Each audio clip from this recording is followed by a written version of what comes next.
नमस्कार, जनता टीवी देख रहे हैं आप और मैं हूं आपके साथ रितेश कुमार गौतम। और लोकसभा चुनाव पर हमारी खास पेशकश में आपका बहुत स्वागत है। और बुलेटिन का आगाज करेंगे इस वक्त की एक बड़ी खबर के साथ। बड़ी जानकारी अपने दर्शकों को बता दें, रायबरेली सीट से राहुल गांधी अब से कुछ ही देर बाद नामांकन भरते नजर आएंगे। बड़ी तैयारियां कांग्रेस नेताओं कार्यकर्ताओं द्वारा रायबरेली में की गई है। राहुल गांधी के नामांकन को सफल बनाने के लिए नामांकन में सोनिया गांधी, प्रियंका गांधी वाड्रा मौजूद रहेंगी। कांग्रेस पार्टी के राष्ट्रीय अध्यक्ष मल्लिकार्जुन खड़गे भी हैं मौजूद। तो बड़ी खबर, अहम जानकारी आपको बता दें, आज सुबह ही कांग्रेस पार्टी द्वारा 2 हाई प्रोफाइल सीटों पर उम्मीदवारों का ऐलान किया गया, जिसमें के.एल. शर्मा जो अमेठी से बनाए गए प्रत्याशी, दूसरी तरफ राहुल गांधी वायनाड के बाद अब रायबरेली से भी उम्मीदवार बनाए गए हैं और अब से कुछ ही देर बाद वो अपना नामांकन भरते नजर आएंगे। रायबरेली में बड़े स्तर पर तैयारियां कांग्रेस कार्यकर्ताओं द्वारा की गई हैं कार्यक्रम को लेकर, और साथ ही साथ बड़ा रोड शो यहां पर किया जाएगा कांग्रेस द्वारा। हालांकि पिछले कुछ दिनों से जिस तरह का एक हाइक बनाया गया था अमेठी और रायबरेली को लेकर कांग्रेस नेताओं कार्यकर्ताओं द्वारा सोशल मीडिया के माध्यम से, जिसमें कहा जा रहा था कि राहुल गांधी अमेठी से, प्रियंका गांधी रायबरेली से, हालांकि वैसा हुआ नहीं। और राहुल गांधी जो पिछली बार 2019 में अमेठी से हार गए थे, उन्होंने रास्ता चुना रायबरेली के लिए और रायबरेली से वो उम्मीदवार बने हैं। और उनके नामांकन में तमाम बड़े नेता, पूरा शीर्ष नेतृत्व कांग्रेस पार्टी का मौजूद रहेगा। और राहुल गांधी के रायबरेली में आने से क्या फर्क पड़ेगा, क्या प्रभाव पड़ेगा उत्तर प्रदेश की राजनीति में आसपास की सीटों पर कांग्रेस पार्टी के नजरिए से या फिर समाजवादी पार्टी के नजरिए से, यह भी एक बड़ा सवाल बना हुआ है। लेकिन आपको बता दें कि राहुल गांधी के अमेठी के बजाय रायबरेली से मैदान में आने पर बीजेपी ने इसे हाथों हाथ लिया है। दरअसल इंतजार ही किया जा रहा था कि आखिरकार कब कांग्रेस पार्टी इन सीटों को लेकर अपने पत्ते खोलेगी। और जैसे ही नाम सामने आए, लगातार बीजेपी नेताओं की ओर से हमला बोल दिया गया है राहुल गांधी पूरी कांग्रेस पार्टी के ऊपर। पीएम मोदी ने भी कहा कि डरो मत राहुल गांधी को लेकर, चूंकि राहुल गांधी का एक नारा था कि डरो मत। हालांकि अब इस पूरे घटनाक्रम को लेकर लगातार बयानबाजी जारी है। रायबरेली से राहुल गांधी और अमेठी से के.एल. शर्मा के चुनाव लड़ने को लेकर सियासत भी गर्मा गई है। कई बीजेपी नेता निशाना साध रहे हैं। आपको बता दें कि मुख्यमंत्री योगी आदित्यनाथ ने कहा है कि अगर राहुल गांधी जीत गए तो पाकिस्तान में खुशी होगी। ये चीजें दिखती हैं कि पाकिस्तान सरकार का पूर्व मंत्री जो बेशर्मी के साथ पुलवामा की घटना का समर्थन करता है, वह व्यक्ति राहुल गांधी को सपोर्ट कर रहा हो, राहुल गांधी को लेकर के प्रफुल्लित हो रहा हो, ये चीजें दिखाती हैं कि कांग्रेस का हाथ देश के दुश्मनों का साथ। यानी चीजें दिखती हैं कि मोदी जी जीतेंगे तो भारत में दीपावली होगी, लेकिन अगर कांग्रेस कहीं पे सफलता प्राप्त कर रही है तो पाकिस्तान उससे प्रफुल्लित हो रहा है। देश की जनता को इन बयानों से अवेयर होना चाहिए और समझना चाहिए कि इसके पीछे भारत विरोधी ताकतों की मंशाएं क्या हैं भारत के प्रति। हम कह सकते हैं कि पूर्व में कांग्रेस राहुल गांधी अमेठी से जो उनकी पुश्तैनी सीट थी, वो पुश्तैनी से छोड़कर वो पलायन कर गए, भाग गए। जिस प्रकार से उन्होंने पलायन किया, उसी प्रकार से पूरी कांग्रेस पार्टी पलायन में जा। रायबरेली अमेठी प्रचंड बहुमत के साथ बीजेपी जीतेगी। राहुल गांधी जी अमेठी से पलायन करके वायनाड गए, वायनाड से आकर के रायबरेली में उत्तर प्रदेश की जनता, रायबरेली की जनता समझ चुकी है ये रणछोड़ दास लोग हैं। ऐसे लोगों को रायबरेली की जनता कभी स्वीकार नहीं करेगी। रायबरेली, अमेठी सहित सभी 80 सीटों पर बीजेपी प्रचंड बहुमत के साथ जीतेगी। देखिए, कांग्रेस और इंडी गठबंधन की बिना चुनाव लड़े पराजय स्वीकार करना है, आत्मसमर्पण करना है। और अमेठी से भागने का मतलब यह है कि कांग्रेस को आने वाले समय में अब रायबरेली से भी भागना पड़ेगा, क्योंकि इस बार रायबरेली में भी कमल का फूल खिलेगा। अमेठी में खिल चुका है। मैं पहले भी कह रहा था, श्री राहुल गांधी जी और गांधी फैमिली को साहस नहीं हो रहा है अमेठी रायबरेली लड़ने का, लेकिन किसी ने समझाया होगा कि श्रीमती सोनिया गांधी जी पिछली बार इतने वोटों से जीत गई थी, इसलिए तुम अमेठी मत जाओ, रायबरेली चलो। लेकिन रायबरेली में अमेठी से भी बड़ी पराजय से राहुल गांधी जी की होने जा रही है और यह चुनाव में बहुत मजा आ रहा है कि अब कांग्रेस के जो अपने को सर्वे सर्वा समझते हैं श्री राहुल गांधी जी वो रायबरेली में हैं और सपा के जो मुखिया हैं वो कन्नौज में हैं। और मैं मानता हूं कि हम यह दोनों सीटें तो बहुत अंतर से जीतेंगे ही, इस बार 80 की 80 सीटें जीतेंगे। सर, कन्नौज का आपने जिक्र किया, कन्नौज में ये भी बताया जा रहा है कि राहुल गांधी और अखिलेश यादव की ज्वाइंट रैली भी होने वाली है जल्दी। नहीं, जितनी रैली चाहे कर लें, जितनी जल्दी चाहे कर लें, लेकिन खिलेगा कमल। इतना ही कह दूं कि अमेठी से गांधी परिवार का ना लड़ना इस बात का संकेत है कि कांग्रेस पार्टी चुनाव में एक वोट पड़ने से पहले ही अमेठी से अपना हार स्वीकार कर चुकी है, क्योंकि अगर उन्हें लगता कि यहाँ जीत की कोई भी गुंजाइश है तो वो यहां से लड़ते, अपने प्रॉक्सी को ना लड़ाते। गांधी जी कहते थे डरो मत, डरो मत, डरो मत। अब डर डर कर कभी अमेठी से वायनाड, कभी वायनाड से रायबरेली, ये दिखाता है कि हार का डर कहां कहां लेकर जा रहा है। और डर तो इतना कि एक साथ कहीं दोनों ही ना हार जाएं, तो एक ही सीट से लड़ रहे हैं। तो देखिए, इसी बात का जिक्र किया गया था कि इस फैसले के बाद से लगातार बीजेपी आड़े हाथ ले रही है कांग्रेस को। हमारे साथ हमारे दो वरिष्ठ सहयोगी जुड़ गए हैं इस पूरी बातचीत के लिए। वरुण गोयल जी हमारे साथ न्यूज रूम से जुड़े हैं, समाचार संपादक, और लखनऊ से टीएन मिश्रा जी हमारे सहयोगी जुड़ गए हैं।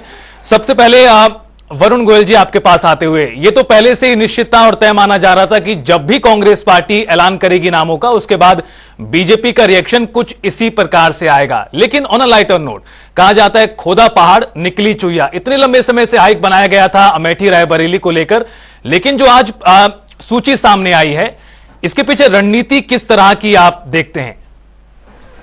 इसको रितेश दो भागों में बांटेंगे। अगर रणनीति की बात की जाए तो रणनीति बड़ी स्पष्ट थी कि राहुल गांधी को अगर अमेठी से हार का सामना करना पड़ जाता तो लगातार 2 हार के बाद राहुल गांधी की वो स्थिति नहीं रहती जैसी कांग्रेस पार्टी उन्हें जननायक के रूप में पेश करती है।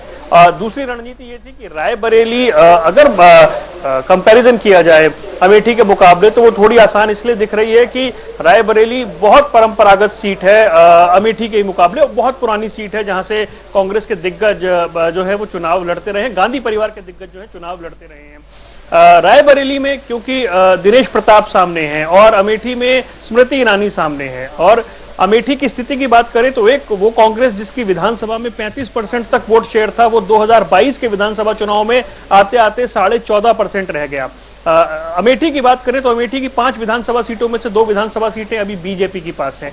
अगर अमेठी की बात करें तो आप समझिए कि पिछली बार का जो चुनाव का नतीजा था, तो जो 5 विधानसभा सीटें उनमें से सिर्फ एक अमेठी को छोड़ के दे तो बाकी जो है गौरीगंज और दूसरी सीटें सब में राहुल गांधी थे, वो पीछे रह गए थे। और अमेठी में भी, अमेठी विधानसभा में राहुल गांधी को जो कुल लीड मिली थी वो 250 से 300 वोट की मिली थी। ये बहुत सारे समीकरण हैं, इन तमाम परिस्थितियों को देखते हुए फैसला लिया गया। लेकिन जो रणनीतिक चूक कांग्रेस की ओर से दिखती है कि अगर यहां से केएल शर्मा को ही चुनाव लड़वाना था तो यह ऐलान 15 दिन पहले हो जाना चाहिए था, आखिरी मिनट तक, मतलब नामांकन का आखिरी दिन, और उस दिन सुबह 8 बजे अनाउंसमेंट होती है, मतलब अनिश्चितता की स्थिति थी। दूसरी इसमें चूक दिखाई दी कांग्रेस नेताओं के बयान की। जयराम रमेश मीडिया के सामने आकर कहते हैं कि अब आखिरी फैसला राहुल गांधी को लेना है, मतलब राहुल गांधी फैसला नहीं ले पाए।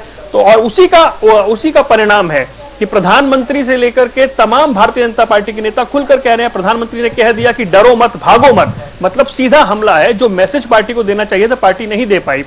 रायबरेली राहुल गांधी जीत भी जाते हैं तो उसके बाद दुविधा यह रहेगी कि वो क्या रायबरेली को अपने पास रखेंगे या वायनाड को। अगर वो वायनाड को अपने पास रखते हैं तो फिर रायबरेली में उपचुनाव होगा। बीजेपी इस चुनाव में मुद्दे को उठाने वाली है कि क्या आप ऐसा सांसद चाहते हैं जो 6 महीने बाद दोबारा से आपके यहाँ पे उपचुनाव हो सकता है तब प्रियंका गांधी चुनाव लड़े। लेकिन ये जो गणित है ये कांग्रेस का कंफ्यूजन है। अगर पार्टी यहां नहीं लड़ती तो सिर्फ दक्षिण की पार्टी मानी जाती, रायबरेली सीट मैंने कहा कि कांग्रेस जो है वो दशकों से गांधी परिवार लड़ता आया है। वो सीट सोनिया गांधी ने लगातार 4 बार जीती और सोनिया गांधी ने वो सीट छोड़ दी, वो राज्यसभा चली गई। अमेठी की सीट लगातार 1980 से संजय गांधी से लेकर के उसके बाद राजीव गांधी, सोनिया गांधी और राहुल गांधी वहां से जीत रहे थे, वो सीट कांग्रेस ने छोड़ दी। यानी अमेठी रायबरेली एक तरीके से छूट गई। अब रायबरेली से जरूर राहुल गांधी सामने आए हैं, लेकिन जो नेतृत्व होता है वो साहस दिखाता है। इसके पीछे एक रणनीति हो सकती है, लेकिन इस रणनीति के बजाय जो वर्कर है, जो कार्यकर्ता है, उसमें एक निराशा हुई है। बीजेपी ने खुलकर कहना शुरू कर दिया है कि राहुल गांधी डर गए हैं और पार्टी पे सिर्फ दक्षिण का लेबल ना लगे इसलिए वो उत्तर में भी लड़ रहे हैं। लेकिन यहां अमेठी को ना चुनना मतलब एक तरह से चैलेंज को एक्सेप्ट ना करना, इस तरह का भाव प्रस्तुत किया जा रहा है। कांग्रेस कह रही है ये हमारी रणनीति है, लेकिन रणनीति से ज्यादा ये अनिश्चितता की स्थिति दिखाई देती है। आप कह रहे हैं कि रणनीति तो कांग्रेस ने बनाई, लेकिन उसमें कुछ रणनीतिक चूक भी रही और साथ ही साथ ये मजबूरी भी थी कि उत्तर प्रदेश में चुनाव लड़ा जाए अमेठी रायबरेली से, वरना ये ठप्पा लग जाता कि कांग्रेस पार्टी दक्षिण की पार्टी है। चयन मिश्रा जी, कल देर रात तक भी इस तरह की खबरें लगातार सुर्खियों में थी कि राहुल गांधी अमेठी से ही चुनाव लड़ेंगे।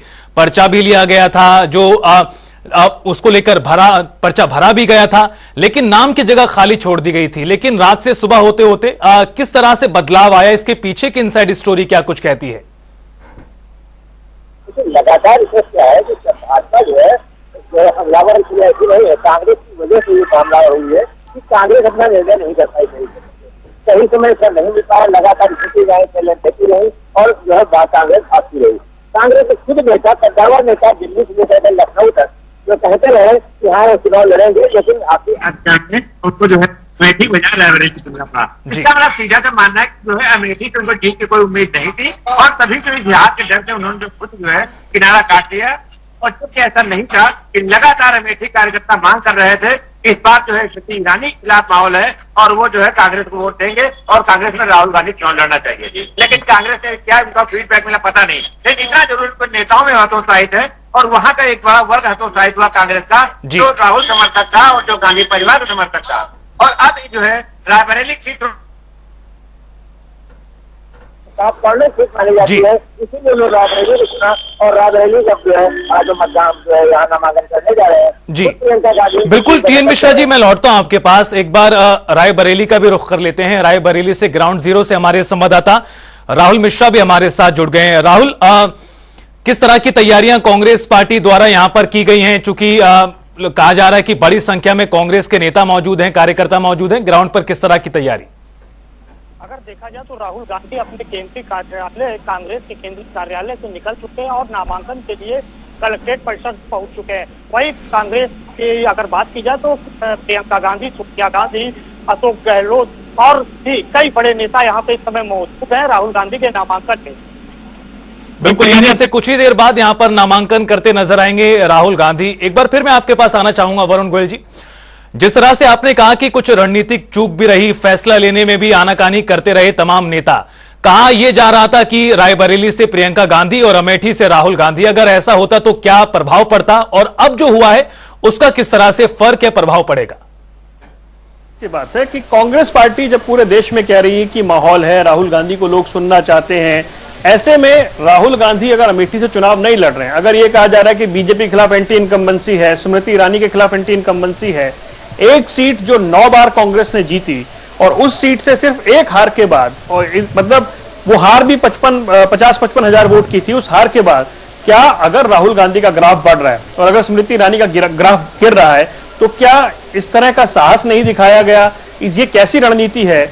और अगर ये फैसला लेना था कि के एल शर्मा लड़ेंगे तो आप 10-15 दिन पहले अनाउंसमेंट करते ताकि इतना हाइप क्रिएट ना होता।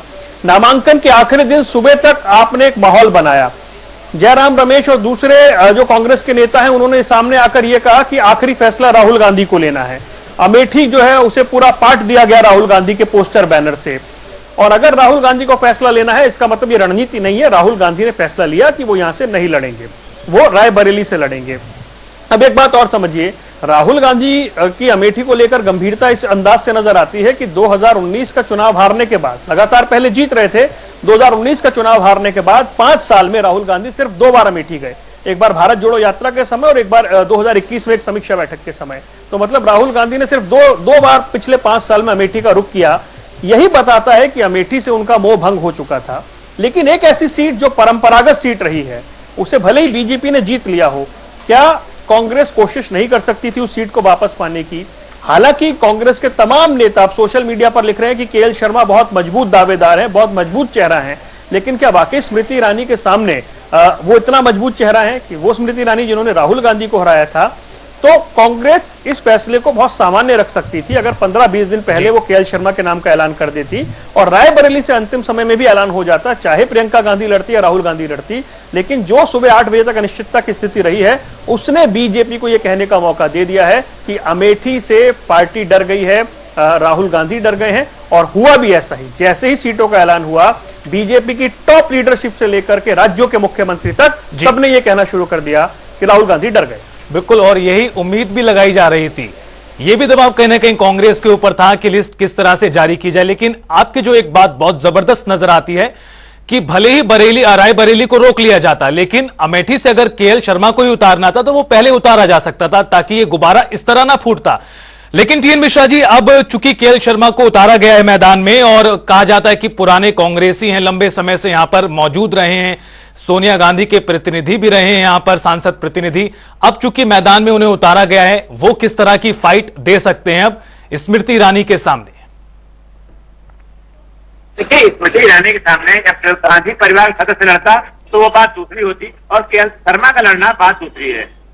सबसे बड़ी बात क्या है कि शर्मा का उतना वजूद नहीं है जो राहुल गांधी का होता या प्रियंका गांधी का होता, क्योंकि आम कार्यकर्ता इस बार जो है स्मृति ईरानी से नाराज था। जो वहां के लोग कह रहे हैं, वहां के लोगों को सीधा फीडबैक था कि स्मृति ईरानी खिलाफ माहौल है, लेकिन उसकी माहौल को न कांग्रेस बुना पाई और न हिम्मत कर पाए। अगर राहुल गांधी इस तरह जिहार से भागेंगे तो कब तक भागते रहेंगे? क्यों जीत हार तो राजनीति में लगी रहती है। इसमें ऐसी कोई बात नहीं कि राहुल गांधी हार गए। देश के पहले व्यक्ति अटल बिहारी वाजपेयी जैसा व्यक्ति भी चुनाव हार चुका है, बड़े बड़े नेता चुनाव हार चुके, तो इसका मतलब ये नहीं चुनाव लड़ना बंद करते हैं। लेकिन अगर उन्होंने पीछ किया, सबसे बड़ी बात लेट हुआ घोषणा हुई, इसका असर जरूर आएगा। कांग्रेस को भुगतना पड़ेगा और इनके नेताओं का जो है देर से निर्णय लेना, और ये जो है भारी पड़ सकता है, क्योंकि ये क्षेत्र के लोग, तमाम कार्यकर्ता दूसरे दलों में चले गए, क्यों मुंह नहीं दिखा पा रहे लोगों को कि लोग पहले कांग्रेस बात करते थे चाचा का प्रत्याशी कौन है। तो इन बातों का जवाब उनके पास नहीं था, और अब जब जवाब मिला है तो एक नैसा आदमी ला दिया गया जिसका वहां से कोई नामो निशान नहीं था चुनाव लड़ेगा। जो माहौल था कि राहुल और प्रियंका में से कोई लड़ेगा, वो दोनों नहीं लड़े, और आखिरी में तीसरा व्यक्ति इनके पास भेज दिया गया। बिल्कुल, इसका दूसरा प्रभाव भी पड़ सकता है कांग्रेस के ऊपर, नेगेटिव प्रभाव। मैं एक बार राहुल के पास जाऊं उससे पहले एक बार फिर मैं आपके पास आऊंगा वरुण गोयल जी। रायबरेली भी इतनी मुफीद रही नहीं है, 2 लाख के आसपास का ही मार्जिन 2019 में था, और इस बार ऐसा कहा गया कि किस तरह से बड़े बड़े नेता, चाहे वो समाजवादी पार्टी के थे, वो भी भारतीय जनता पार्टी का रुख कर गए। इस लिहाज से देखा जाए तो रायबरेली भी उतनी आसान होगी नहीं 2019 के मुकाबले अगर हम देखें तो।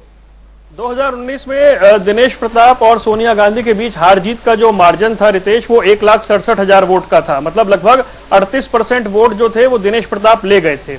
अब 2019 से 24 के बीच में आते हैं। देखिए, जो 2019 से 24 के बीच का अंतर है, उसमें पहला अंतर यह है कि मनोज पांडे जो सपा के बड़ा चेहरे थे, अब वो सपा कैंप में नहीं है। अदिति सिंह जो कांग्रेस कैंप में हुआ करती थी, वो उस कैंप में नहीं है। अभी आप जिक्र कर रहे थे केएल शर्मा का कि वो रायबरेली में सांसद प्रतिनिधि थे, अब वो अमेठी में चुनाव लड़ेंगे, यानी उनकी व्यस्तता अब वहां रहेगी, तो रायबरेली में ये चीजें कौन हैंडल करेगा? ये परिस्थितियां बदली हैं। दिनेश प्रताप यूपी सरकार में मंत्री हैं, और जैसा मैंने पहले कहा, पिछली बार वो 38% वोट हासिल कर गए थे। और ये जो आसपास के क्षत्रप थे, अदिति हो, मनोज पांडे हो, या फिर केएल शर्मा जो है, उनकी अनुपस्थिति रहेगी रायबरेली में, तो हो सकता है यहाँ का चुनाव भी दिलचस्प हो जाए। यहाँ का चुनाव को भी बहुत आसान ना माना जाए फिलहाल, लेकिन क्योंकि राहुल गांधी बड़ा चेहरा है, गांधी परिवार की परंपरागत सीट है रायबरेली, इसलिए ये कई बार वेव होती है, उस वेव में चुनाव निकलता है। लेकिन जो जमीन पर परिस्थितियां हैं, जिन चेहरों के मैंने नाम लिए, अब वो सपा कैंप में या फिर वो कांग्रेस कैंप में नहीं है, तो जमीन पर मशक्कत काफी करनी होगी। और मैं आपको बता दूं कि जमीन पर रायबरेली में आपको मशक्कत करती हुई प्रियंका गांधी दिखाई देंगी। बिल्कुल, उन्होंने आज अपने संबोधन में इस बात का जिक्र भी किया है। राहुल, एक बार फिर आपसे जानकारी चाहेंगे कि अब किस तरह का माहौल है, और जो रोड शो की यहां पर बात की जा रही है उसमें किस तरह से तैयारियां की गई, कितने लोग शामिल हो सकते हैं, और आज के कार्यक्रम के बाद आगामी कार्यक्रम इन दोनों ही लोकसभा क्षेत्रों में कांग्रेस के नेताओं का किस तरह का रहेगा? देखिए, फुर्सतगंज एयरपोर्ट से लेकर के रायबरेली तक आने में राहुल गांधी के काफिले को घंटों का समय लगा। रही बात रोक टोक की, तो रोक टोक तो अभी नहीं हो पाया, लेकिन जो राहुल गांधी अमेठी एयरपोर्ट से या सज्जनगंज एयरपोर्ट से जो रैली आए हैं उस बीच ये अनुमान लगा लिया जाए कि काफी हजारों की संख्या में लोग सड़क के किनारे मौजूद थे, उसमें कार्यकर्ता भी थे, आम जनमानस भी था। तो ये यहाँ का जो नजारा था केंद्रीय कार्यालय से जो भीड़ लगी थी उसको देख के ये अनुमान लगाया जा रहा है कि मुकाबला काफी अच्छा होगा। जी बिल्कुल। तो जो कहा गया है कि मौका अमेठी में एक तरह से था, ग्राउंड किस तरह की खबरें कि एंटी इनकम्बेंसी थी, अगर मौका था तो क्या कांग्रेस को ने उसको कैश करने में कोई चूक कर दी? इसका फैसला तो 4 तारीख को ही होगा। बहरहाल आप तीनों का बहुत शुक्रिया इस पूरी बातचीत और जानकारी को साझा करने के लिए। फिलहाल इस बुलेटिन में इतना ही। आप देखते रहिए जनता टीवी।